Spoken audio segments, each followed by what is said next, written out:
तो आइए बच्चों, आज हम लोग अपने फिज़िकल केमिस्ट्री के सबसे मोस्ट इम्पॉर्टेंट टॉपिक थर्मोडायनामिक्स को डील कर रहे हैं। ये हमारा थर्मोडायनामिक्स का फर्स्ट लेक्चर है। इसमें हम कुछ एलिमेंट्री आइडियाज़ को समझेंगे, जो बेसिक डेफिनेशंस वगैरह हमारा है उसको समझाया जाएगा। इसलिए यहाँ बहुत कम चीज़ों को हम राइट डाउन करेंगे, लिखने का बहुत कम कोशिश करेंगे। एक तरीके से ये बहुत फास्ट, तेज़ी में चलने वाला हमारा लेक्चर होगा। हाँ, जो इम्पॉर्टेंट टॉपिक्स होंगे उनको राइट डाउन किया जाएगा, लेकिन डेफिनेशंस वगैरह को, जो टर्म यूज्ड होते हैं, उनको हम कोशिश करेंगे कि जल्दी में आपको समझाया जाए। अब आइए ज़रा थर्मोडायनामिक्स पे आए, तो ये हमारा एनर्जेटिक्स सेगमेंट के अंदर आता है। एनर्जेटिक्स मतलब एनर्जी का रोल। फिजिकल केमिस्ट्री में कुछ टॉपिक्स हैं जो एनर्जेटिक्स टॉपिक के अंदर आते हैं, जैसे हमारा थर्मोडायनामिक्स आ गया, इलेक्ट्रोकेमिस्ट्री आ गया, केमिकल काइनेटिक्स आ गया, एक्सेट्राज एक्सेट्राज। आप किसी भी कॉम्पिटिटिव एग्जाम्स को देखिए, चाहे वो मेडिकल एग्जाम्स हो, चाहे वो कॉम्पिटिटिव IIT एडवांस हो, IIT मेंस हो या अदर्स, उनमें आप देखेंगे कि एनर्जेटिक्स टॉपिक का एक बहुत वाइटल रोल होता है। Maximum number of questions energetics topic से ही आते हैं। उन एनर्जेटिक्स टॉपिक्स में थर्मोडायनामिक्स का बहुत ज़्यादा इम्पॉर्टेंट रोल है। ये हमारा फिजिक्स और केमिस्ट्री दोनों में आता है। हम लोग अपने केमिस्ट्री वाले सेगमेंट को डिस्कस करेंगे। तो आइए हम अपने लेक्चर को स्टार्ट करते हैं। पहली चीज़ जो समझने वाली है थर्मोडायनामिक्स के अंदर, थर्मोडायनामिक्स मतलब थर्मल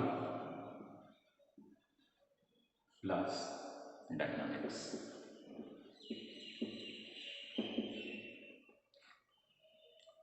डायनामिक्स का मतलब फिजिक्स से पढ़ते होइएगा, मोशन, और थर्मल का मतलब होता है हीट। एक चीज़ और पढ़े होइएगा कि हीट एनर्जी का एक फॉर्म है, एनर्जी नहीं है, एनर्जी का फॉर्म है। मतलब थर्मोडायनामिक्स के अंदर हम लोग एनर्जी के मूवमेंट के बारे में जानते हैं। ठीक है, एनर्जी का मूवमेंट। अब अगर मूवमेंट है तो डायरेक्शन वगैरह होगा, वो सारी चीज़ें आगे हमारी आएंगे। कहाँ से कहाँ मूव हो रहा है, किसके अंदर जा रहा है, किससे आउटसाइड बाहर हो रहा है, वो सारी चीज़ें जैसे जैसे हमारा लेक्चर आगे बढ़ता जाएगा वो आपको मिलता जाएगा। तो फर्स्ट चीज़ थर्मोडायनामिक्स के अंदर, जैसे हमारा, अगर आप केमिस्ट्री के अंदर आ जाइए तो थर्मो दो पार्ट में हमारा डिवाइडेड किया गया है। फर्स्ट पार्ट है थर्मोडायनामिक्स और सेकेंड पार्ट है थर्मोकेमिस्ट्री। तो हम लोग अभी पहले सेगमेंट को पढ़ रहे हैं, थर्मोडायनामिक्स को, जिसमें हमने आपको बताया कि एक्चुअली एनर्जी का मोशन है। क्लियर है? अब अगर आ जाइए हम एनर्जी पे आ गए तो हम लोग थोड़ा एनर्जी को क्लासिफाई कर देते हैं कि आखिर भैया हमको कितनी टाइप ऑफ एनर्जी के बारे में, या मूवमेंट है एनर्जी का, तो किस किस के एनर्जी के बारे में जानना है, वो कौन कौन सी चीज़ है जिसकी एनर्जी के बारे में हम स्टडी करेंगे। तो उन्होंने क्या किया कि फर्दर एनर्जी को क्लासिफाई कर दिया दो पार्ट में। कहा कि एक माइक्रोस्कोपिक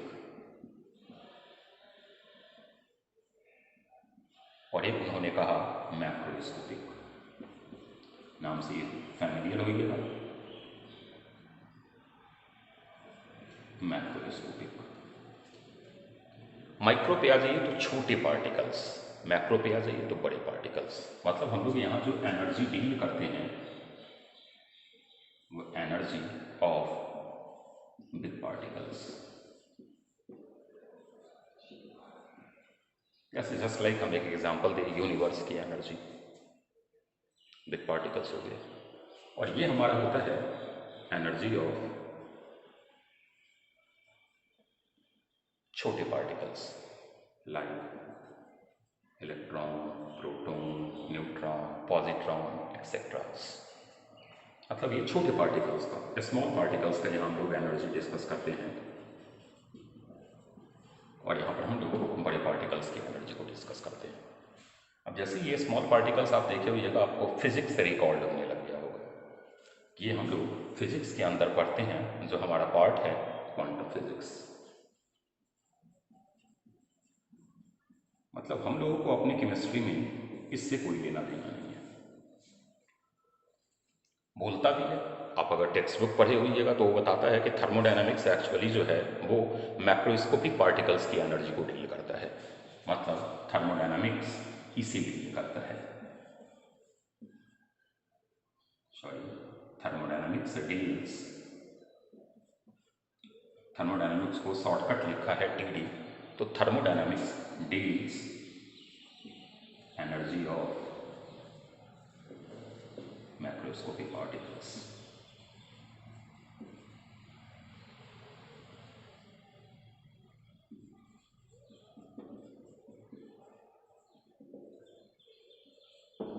मतलब आप एक चीज़ नहीं देखिए, कोई बात नहीं है, हमने रिपीट कर दिया कि क्या हम बोलना चाह रहे हैं। मतलब एक चीज़ आपने देखा होगा कि हम थोड़ा बातों को आगे एक बार रिपीट कर दें, क्योंकि हमने पहले ही बोला है कि लिखेंगे कम, समझना ज़्यादा है। लिखने वाली बात हमारी सेकंड लेक्चर वगैरह से आएंगे, यहाँ पर सिर्फ एलिमेंट्री आइडियाज़ दिए जा रहे हैं। तो हमने आपको बताया थर्मोडायनामिक्स एक्चुअली ये थर्मल प्लस डायनामिक्स से बना हुआ है। डायनामिक्स मोशन है, थर्मल हीट है, हीट एनर्जी का एक फॉर्म होता है।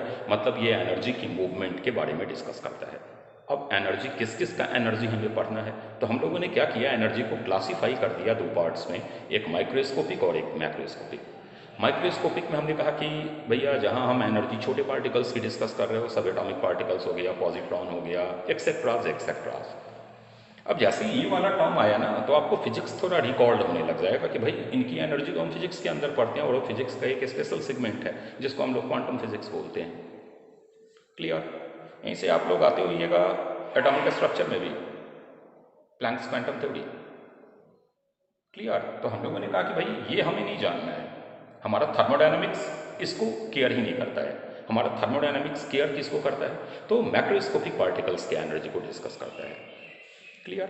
अब आगे हम आएंगे, ये और हमारा ब्रॉड होता चला जाएगा। अभी तो जस्ट हमने एक छोटी सी बात कहा है कि लाइक हमारा यूनिवर्स।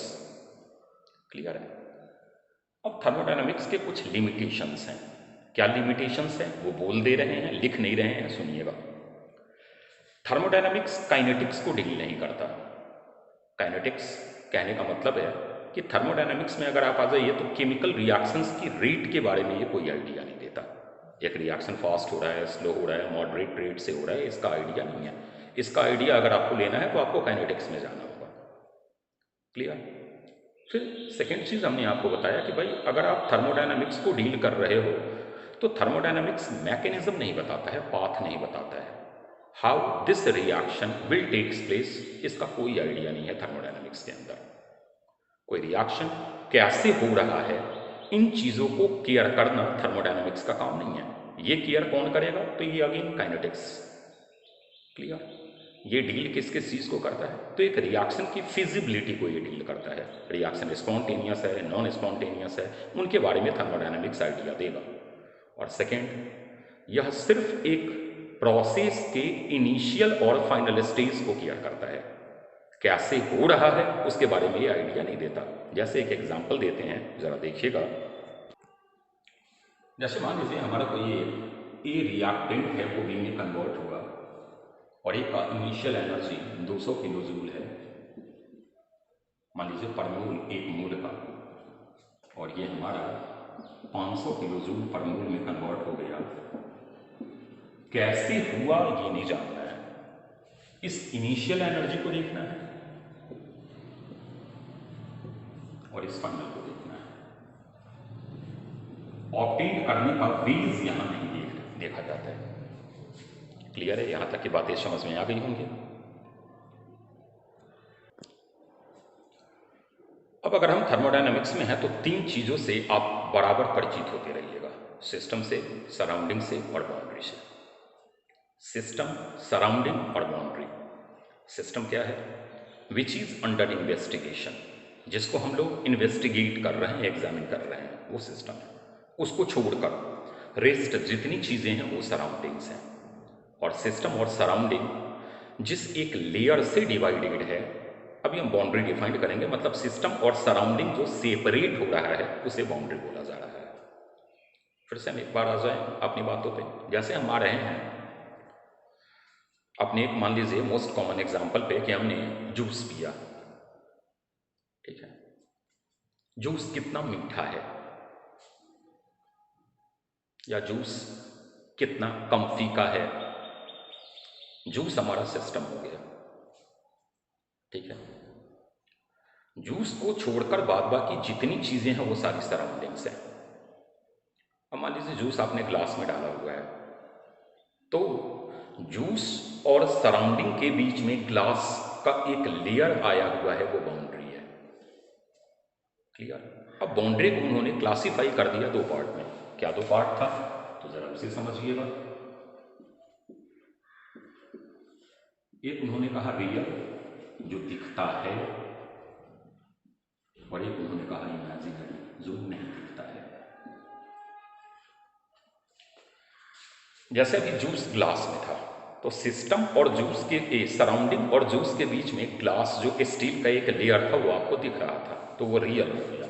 जो ऑब्जर्व हो, दिखे, जिनका फिजिकल सिग्निफिकेंस है।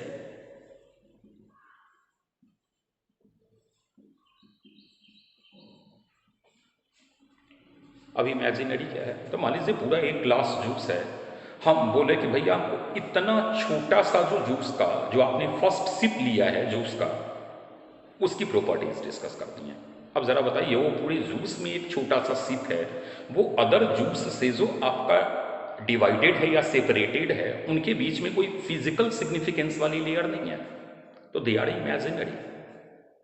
क्लियर। मान लीजिए चाय ही है, अब चाय कप में रखा हुआ है, तो कप, चाय और सराउंडिंग, इनके बीच में कप का वो लेयर है जो कि सिस्टम और सराउंडिंग को डिवाइड कर रहा है, तो वो फिजिकल सिग्निफिकेंस हो गया, तो वो हमारा रियल बाउंड्री हुआ। इमेजिनरी क्या है, जैसे हम चाय, हमारा पूरा एक कप है, उस एक पूरे कप के चाय में हम एक छोटे से चाय के बूंद की बात करें, ड्रॉप की बात करें, तो वो जो अदर चाय से डिवाइडेड है, उनमें कोई कप की तरह आपका रियल फिजिकल सिग्निफिकेंस नहीं है। वहां पर एक इमेजिनरी है, आपको सोचना है कि हाँ भाई ये अदर्श से ऐसे डिवाइडेड है, they are called imaginary boundary. Clear. अब आइए फर्दर, हमने सिस्टम को क्लासिफाई कर दिया तीन पार्ट में। क्या क्या वो तीन पार्ट है, तो जरा देखिएगा। और दिया इन सारे टर्म से आप परिचित होइएगा, दैट इज वाई हमने कहा है कि भाई हम फास्ट इसे बताते चल रहे हैं। तो सिस्टम तीन पार्ट में हमारा डिवाइडेड है, open system, close system, isolated system. Open system क्या है, मान लीजिए कि आपका कप में चाय है, अब क्या हो रहा है, चाय वेपर्स की फॉर्म में भी कन्वर्ट हो रहे हैं, एस्टिंग ऊपर बन रहा है, उसका वेपराइजेशन हो रहा है, तो उसकी अमाउंट भी कम रही है, और चाय ठंडी भी हो रही है, मतलब एनर्जी और मैटर दोनों एक्सचेंज होते हैं। अब यहाँ क्लोज्ड में आ जाइए, आपने क्या किया, चाय के ऊपर प्लेट डाल दिया, अब क्या हो रहा है कि वो जो वेपराइजेशन, वेपर्स बन रहे थे, वो रुक गया, लेकिन चाय ठंडी हो रही है, तो मतलब एनर्जी तो एक्सचेंज हो रहा है, लेकिन मैटर का एक्सचेंज नहीं हो रहा है। This one is your close system. अब आपने क्या किया, इस चाय को आपने थर्मस फ्लास्क में डाल दिया, क्लोज है, बंद है थर्मस फ्लास्क। अब न वेपराइजेशन चाय का हो रहा है, न आपका चाय ठंडा हो रहा है, मतलब न एनर्जी एक्सचेंज हो रहा है, न मैटर एक्सचेंज हो रहा है। These are the isolated system. एक बात याद रखिएगा, यूनिवर्स हमारा जो है वो आइसोलेटेड सिस्टम का एग्जाम्पल लिया गया था। क्लियर। पढ़ा जाए आगे। हम अपने अगले पॉइंट पे आ रहे हैं, सिस्टम की स्टेट के बारे में। अभी हमने सिस्टम को क्लासिफाई किया था, अब हम लोग सिस्टम की स्टेट के बारे में आ रहे हैं। स्टेट का मतलब यहाँ कंडीशन होता है, कंडीशन। जैसे मान लीजिए पानी है,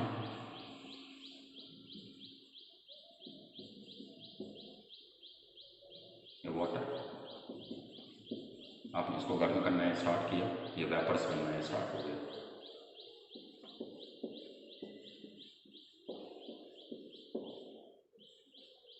वेपर्स, माने ये स्टेट वन है, ये कंडीशन वन है, और ये कंडीशन टू है, स्टेट टू है। अब देखिए डेफिनेशन आप खुद पढ़ो, स्टेट ऑफ सिस्टम। एग्जाम्पल यहाँ देखिएगा कि हमारा H2 लिक्विड स्टेट वन पे था, और ये वेपर में कन्वर्ट हो गया, ये स्टेट टू चला गया, ये हमारा स्टेट ऑफ सिस्टम है। ये हमारा स्टेट ऑफ सिस्टम है। इसका मतलब स्टेट ऑफ सिस्टम का मतलब है कि सिस्टम अभी किस कंडीशन पर प्रेजेंट है। स्टेट ऑफ सिस्टम का मतलब हो गया कि सिस्टम अभी हमारा किस कंडीशन पर प्रेजेंट है। This one is called state of system. Clear? देखिए, हमने इसी चीज़ों को यहाँ फिगर से बताया है। जो अभी हमने एग्जाम्पल दिया था उसको अब हम छोटे नोटेशंस पे आ गए। तो स्टेट 1, स्टेट 2, स्टेट 1 हमारा H2O लिक्विड है, स्टेट 2 हमारा H2O वेपर है। मान लीजिए स्टेट 1 जब ये H2O लिक्विड है तो इसका कुछ टेम्परेचर का, प्रेशर का, वॉल्यूम का कंडीशन होगा। हमने T1, P1, V1 ले लिया और हमने कहा कि भाई ये स्टेट 2 पे आया तो कोई एक नया टेम्परेचर, कोई एक नया प्रेशर, कोई एक नया वॉल्यूम ऑक्यूपाई किया। तो these are called state variables.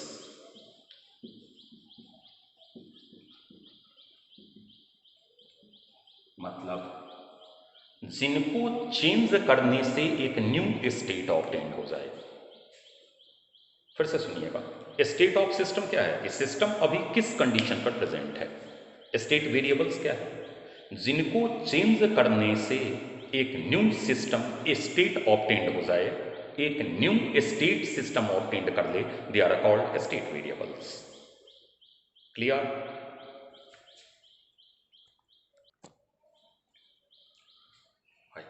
अब अगले पॉइंट पे आ रहे हैं, काफ़ी इंपॉर्टेंट, ये भी हमारे लिए पॉइंट बनने वाला है आगे चलकर। हमने टॉपिक का नाम दिया है थर्मोडायनामिक इक्विलिब्रियम। ये जो TD है ये हमारा थर्मोडायनामिक क्या लिखे हैं वो ज़रा देखिएगा। If a system is at thermodynamic equilibrium it means it satisfy following 3 conditions. यहाँ फॉलोइंग होगा, इट सेटिस्फाई फॉलोइंग 3 कंडीशंस। कौन कौन सा 3 कंडीशन? थर्मल इक्विलिब्रियम होना चाहिए, मैकेनिकल इक्विलिब्रियम होना चाहिए और केमिकल इक्विलिब्रियम होना चाहिए। अभी हम बताएंगे कि इसका मीनिंग क्या है।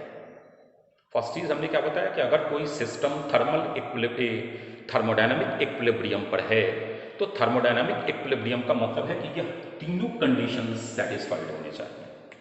तीनों में अगर कोई एक भी सेटिस्फाइड नहीं हो रहा है तो वह हमारा थर्मोडायनामिक इक्विलिब्रियम पर सिस्टम नहीं है।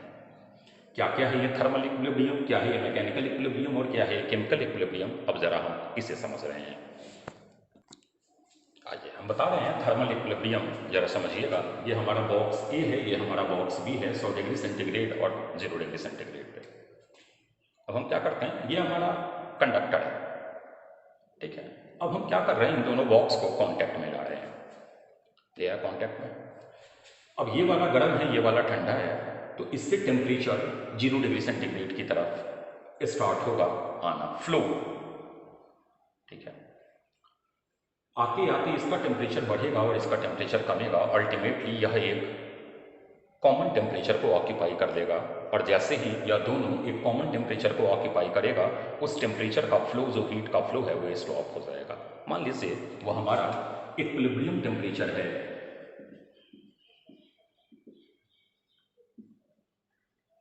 50 डिग्री सेंटीग्रेड।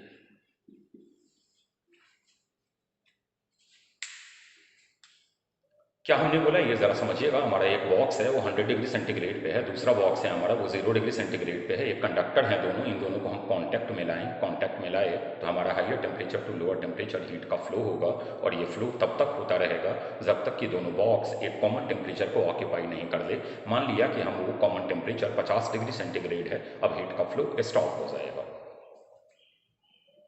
और मान लीजिए ये जिस इन्वायरमेंट में है वहां का टेम्परेचर 30 डिग्री सेंटीग्रेड है, तो फर्दर फ्लो स्टार्ट हो जाएगा। अब 50 से 30 की तरफ फ्लो स्टार्ट होगा, फिर वो एक कॉमन टेम्परेचर लेगा, वहां पर आकर के सिस्टम और सराउंडिंग के बीच में अब फ्लो स्टॉप हो जाएगा।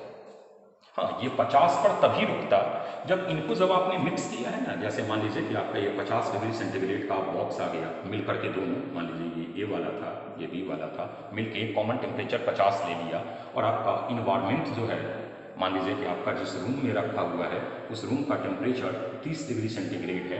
फ्लो नहीं होगा जब आप इसे ढक दीजिए, कवर कर दीजिए। माने ऐसे लेयर से आप कवर कीजिए कि अब हीट का फ्लो नहीं हो रहा हो, तो आप बोलेगा कि यह एक थर्मल इक्विलिब्रियम पे आ गया, मतलब इक्वलिटी ऑफ टेम्परेचर। लेकिन अगर आपने इसको कवर अप नहीं किया है, हीट का फ्लो हो रहा है, तो अभी ये थर्मल इक्विलिब्रियम पे नहीं है। अब क्या होगा कि ये सिस्टम और रूम जो आपका सराउंडिंग है, इनके बीच में फर्दर एक फ्लो स्टार्ट हो जाएगा।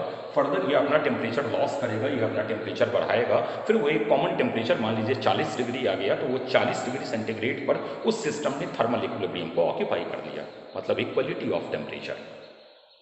This one is called thermal equilibrium. Clear?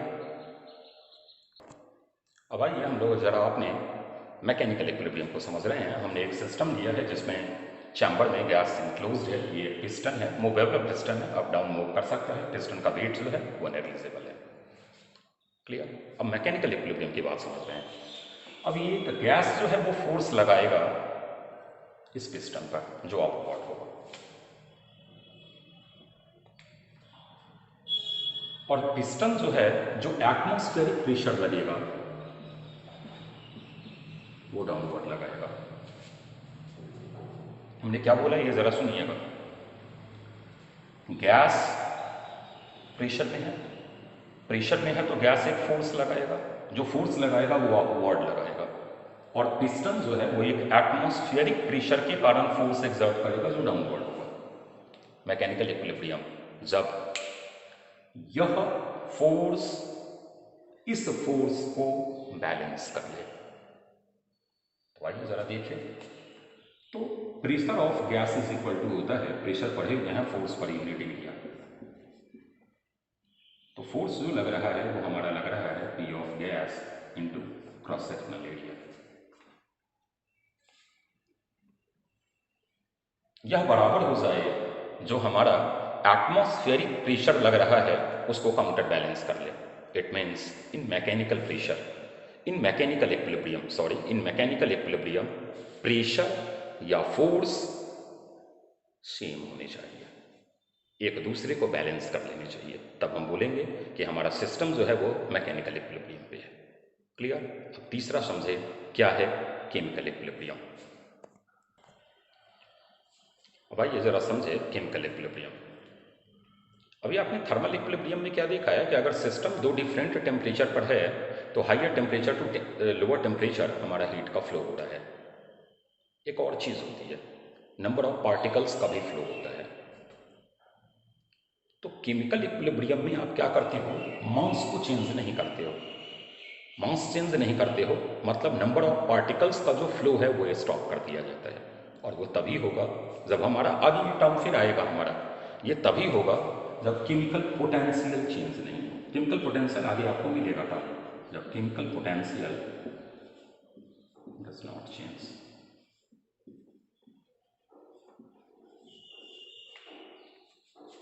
तो क्या बोले ये जरा सुनिएगा कि अगर कोई सिस्टम थर्मोडायनामिक इक्विलिब्रियम पर है तो इक्वलिटी ऑफ टेम्परेचर होना चाहिए, इक्वलिटी ऑफ प्रेशर होना चाहिए, और नंबर ऑफ पार्टिकल्स चेंज नहीं होने चाहिए, मतलब मास रिमेन्स सेम होना चाहिए। तब आप बोलोगे कि हमारा कोई सिस्टम थर्मोडायनामिक इक्विलिब्रियम पे है। क्लियर? आगे बढ़ते हैं।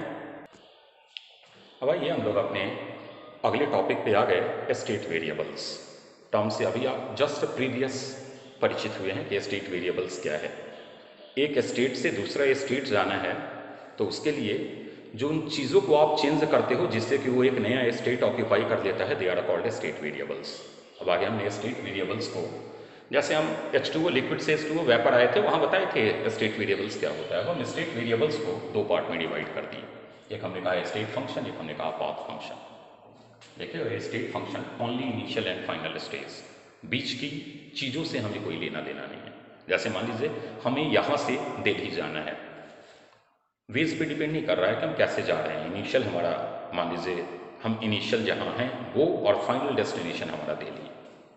ये बोलता है कि पाथ फंक्शन पाथ पर डिपेंड करता है। जैसे फिजिक्स में इसका सबसे बेस्ट एग्जाम्पल है, वैसे केमिस्ट्री में भी आगे आएगा। पहले हमने आपको कहा कि अभी हम एक रफ आइडिया दे रहे हैं आपको। तो जैसे आप फिजिक्स में आ जाइए तो आप पढ़ते होइएगा कि पाथ डिपेंडेंट डिस्टेंस होता है और डिस्प्लेसमेंट जो होता है वो पाथ डिपेंडेंट नहीं होता है। तो वही अभी हमने एग्जाम्पल दिया कि डिस्प्लेसमेंट और डिस्टेंस। क्लियर? अब हम एक सिस्टम की लास्ट प्रॉपर्टीज को पढ़ रहे हैं, एक्सटेंसिव और इंटेंसिव प्रॉपर्टी। तो आ जाइए हम लोग अब लास्ट जो हमारा बेसिक डेफिनेशंस है थर्मोडायनामिक्स का उसको देख रहे हैं। तो प्रॉपर्टीज ऑफ सिस्टम इंटेंसिव और एक्सटेंसिव। इंटेंसिव आई इन मतलब इनडिपेंडेंट, किससे इंडिपेंडेंट, तो amount. Any properties of system which do not depends on amount of matter present they are called intensive property, और जो अमाउंट डिपेंडेंट हो वो extensive property है। बहुत इंपॉर्टेंट टॉपिक है। आगे हमारा जैसे जैसे ये चैप्टर बढ़ता जाएगा इंटेंसिव और एक्सटेंसिव का एग्जाम्पल्स भी आपको बढ़ता जाएगा। एक ही चीज़ याद रखिएगा कि एक्सटेंसिव ऐड करके आती है टोटल वैल्यू, जबकि इंटेंसिव में टोटल वैल्यू कभी भी ऐड करके नहीं आएगा। जैसे हम एक एग्जाम्पल ले, डेंसिटी। डेंसिटी एडिटिव प्रॉपर्टी नहीं है। आप इतना छोटा सोडियम लो, क्योंकि डेंसिटी क्या है, मास पर यूनिट वॉल्यूम। एक यूनिट वॉल्यूम में कितना मास है, तो वो तो कांस्टेंट रहेगा। तो दैट इज वाई डेंसिटी ऐसा नहीं है कि आपको इतना बड़ा सोडियम और इतने छोटे सोडियम का डेंसिटी निकालना है, तो आप इतने छोटे सोडियम का डेंसिटी अगर 10 है तो आप उसका क्रिस्टल कट करोगे, वैसा 50 क्रिस्टल अगर कट हुआ तो आप बोलोगे 50 को हम 10 बार ऐड करेंगे, हमारा टोटल डेंसिटी ऑफ सोडियम आ जाएगा। नो, मतलब टोटल वैल्यू ऐड करके नहीं आए और यहाँ टोटल वैल्यू ऐड करके आ जाए। जैसे आप देखिएगा, mass additive property, volume additive property, resistance additive property, force additive, area additive, लेकिन यहाँ ये कोई भी एडिटिव प्रॉपर्टी नहीं है। डेंसिटी एडिटिव नहीं है, प्रेशर एडिटिव नहीं होता है। फिर आ जाइए आपका रिफ्रैक्शन ऑफ रेसिस्टिविटी, एडिटिव नहीं होता है। वो तो मान लीजिए कि रेसिस्टेंस है 1 मीटर स्क्वायर का, तो फिर कांस्टेंट हो गया। रिफ्रैक्टिव इंडेक्स, आप छोटा सा मिरर ले लो या बड़ा मिरर ले लो, जो रिफ्रैक्शन ऑफ लाइट होगा वो तो वही रहेगा। फिर आ जाइए कलर, फिर आ जाइए हार्डनेस, फिर आ जाइए बॉइलिंग पॉइंट, फिर आ जाइए वेपर प्रेशर, एक्सेट्राज, वो सिंपली ऐड नहीं किए जाते, they are called intensive property. अभी हमारा इस चैप्टर में और भी एक्सटेंसिव और इंटेंसिव प्रॉपर्टीज के एग्जाम्पल्स आएंगे, या रफ जो आइडिया था वो हमने आपको प्रोवाइड कर दिया। तो ये हमारे बेसिक आइडियाज थे थर्मोडायनामिक्स का। अब अगले लेक्चर से हम लोग इसको और थोड़ा डिटेल्स में पढ़ेंगे। Okay, thank you. चलिए अब हम लोग सेकंड लेक्चर में इससे आगे थर्मोडायनामिक्स को कंटिन्यू करेंगे, फिर कुछ नई बातें जानेंगे।